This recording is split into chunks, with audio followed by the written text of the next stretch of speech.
پاکستان تحریک انصاف کے رہنما فواد چودھری نے زلفی بخاری اور بشرا بی بی کے ساتھ لیک مبینہ آڈیو پر اپنے رد عمل کا اظہار کرتے ہوئے کہا کہ آئین میں رائٹ آف پرائیویسی موجود ہے، مگر ملک میں قانون تو موجود ہے، مگر مسئلہ ان پر عمل درآمد کرانا ہے۔ سیاسی اقدار میں ایسے اقدامات کی حوصلہ شکنی ہونی چاہیے۔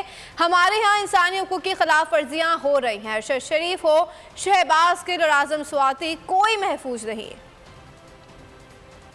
دیکھیے فریم ورک تو موجود ہے، آئین میں آرٹیکل 14 ہے جو رائٹ آف پرائیویسی انشور کرتا ہے، اور اس کے بعد ہمارا فیئر ٹرائل ایکٹ ہے 2013 کا جو 7 سال تک سزا تجویز کرتا ہے اگر آپ اللیگل فون ٹیپنگ جو ہے وہ کریں گے۔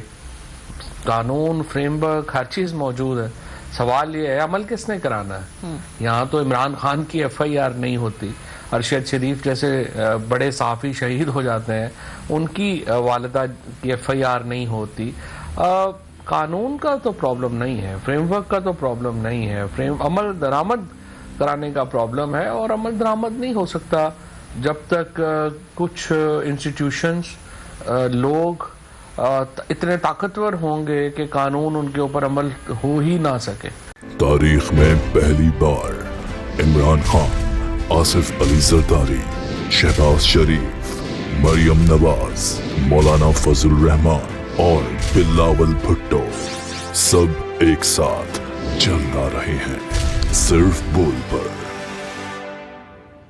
سب سے زیادہ ویوز اور سب سے زیادہ ریٹنگ کے ساتھ بول آج بھی رہا نمبر 1 پر۔ سبسکرائب کریں اور بیل دبائیں تاکہ کوئی خبر رہ نہ جائے۔